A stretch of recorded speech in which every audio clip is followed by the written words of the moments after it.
ஆன்மீக நண்பர்கள் அனைவருக்கும் என்னுடைய அன்பான வணக்கங்கள். செப்டம்பர் மாத ராசி பலன் 2025. செப்டம்பர் மாதம் எந்த ராசிக்கு அதிர்ஷ்டமாக இருக்கும், எந்த ராசிகளுக்கு அதிக நன்மைகள் கிடைக்கும், இந்த பதிவில் தெரிந்து கொள்ளலாம். ஜோதிட சாஸ்திரத்தின்படி அனைத்து கிரகங்களும் ஒரு குறிப்பிட்ட காலத்தில் தங்கள் ராசிகளை மாற்றுகின்றன. இவை கிரக பெயர்ச்சிகள் என்று அழைக்கப்படுகின்றன. கிரக பெயர்ச்சிகளின் தாக்கம் அனைத்து ராசிகளிலும் காணப்படுகிறது. சில ராசிகளில் இவை நல்ல பலன்களையும் சில ராசிகளில் பிரச்சனைகளையும் ஏற்படுத்துகின்றன. செப்டம்பர் மாதத்தில் சூரியனுடன் சேர்ந்து புதன், சுக்கிரன் மற்றும் செவ்வாய் ஆகிய கிரகங்களும் தங்கள் ராசிகளை மாற்றுகின்றன. ஜோதிட ரீதியாக இந்த முக்கிய ஒரு மாதமாக உள்ளது. செப்டம்பர் மாத கிரக மாற்றங்களின் தாக்கம் அனைத்து ராசிகளிலும் காணப்படும். எனினும் சில ராசிகளில் இந்த அதிகப்படியான நன்மைகள் கிடைக்கும். இவர்களுக்கு இந்த மாதம் பொற்காலமாக ஜொலிக்கும். இந்த அதிர்ஷ்ட ராசிகள் பற்றி இந்த பதிவில் காணலாம். செப்டம்பர் மாதத்தில் மேசம் முதல் மீனராசி வரையிலான 12 ராசிகளுக்கும் பலன்கள் எப்படி இருக்கும் என்பதை இந்த பதிவில் காணலாம். மேசம் ராசி.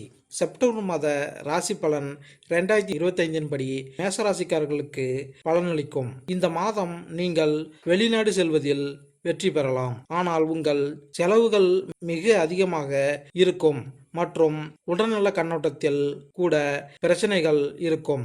மாத தொடக்கத்திலிருந்து 12ஆம் வீட்டில் சனி பகவான் இருப்பார். மாத தொடக்கத்தில் செவ்வாய் 6ஆம் வீட்டிற்கும் பின்னர் 7ஆம் வீட்டிற்கும் நுழைவார். மாத தொடக்கத்தில் சூரியன், புதன், கேது ஆகியோர் 5ஆம் வீட்டில் இருப்பார்கள்.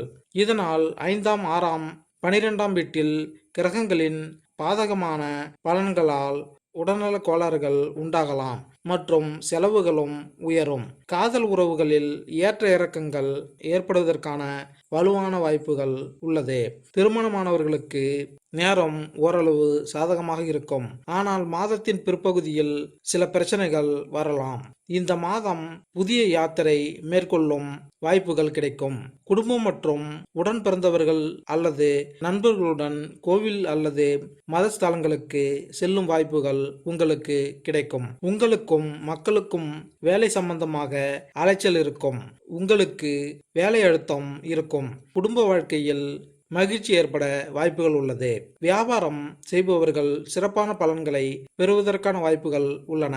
பொருளாதார பார்வையில் இந்த மாதம் ஏற்றத்தாழ்வுகள் நிறைந்ததாக இருக்கும்.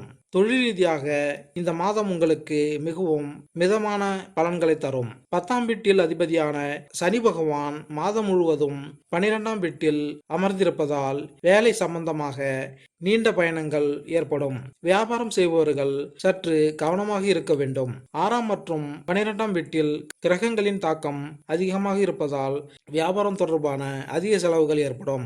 மாதத்தின் தொடக்கத்தில் சூரியன், புதன், கேது ஆகியோர் உங்கள் 5ஆம் வீட்டில் ஒன்றாக அமர்வார்கள். ராகு 12ஆம் வீட்டில் நீடிப்பார். கிரகங்களின் இந்த தாக்கம் அவ்வப்போது உங்களை தொந்தரவு செய்யும். உடல்நல பிரச்சனைகள் உங்களை தொந்தரவு செய்யலாம். குடும்ப வாழ்க்கைக்கு இந்த மாதம் சிறப்பாக இருக்கும். செவ்வாய் 7ஆம் வீட்டிற்குள் நுழைகிறார். இதன் காரணமாக உங்களுக்கும் உங்கள் காதலிக்கும் இடையே கசப்பான வார்த்தைகள் மற்றும் சண்டைகள் ஏற்படலாம். இதை தவிர்க்க முயற்சித்தால் உங்கள் உறவை மேம்படுத்த முடியும். 2ஆம் வீட்டில் சனி பகவான் பெயர்ச்சிப்பதால் வெளிநாட்டு வழியில் பணம் சம்பாதிக்கும் வாய்ப்புகள் உள்ளது. இந்த மாதம் முழுவதும் உங்கள் உடல் ஆரோக்கியத்தில் கவனம் தேவை. உடல் நல பிரச்சனைகளை நீங்கள் புறக்கணித்தால் உங்கள் பிரச்சனைகள் அதிகரிக்கலாம். எனவே கவனமாக இருங்கள். பரிகாரம்: உங்கள் ராசிக்கு அதிபதியான செவ்வாய் பகவானின் பீஜ் மந்திரத்தை ஜபித்து வந்தால் நன்மை உண்டாகும். மேலும் இந்த பதிவு உங்களுக்கு பிடித்திருந்தால் லைக் பண்ணுங்க, கமெண்ட் பண்ணுங்க, மறக்காம சப்ஸ்கிரைப் பண்ணுங்க. நன்றி, வணக்கம்.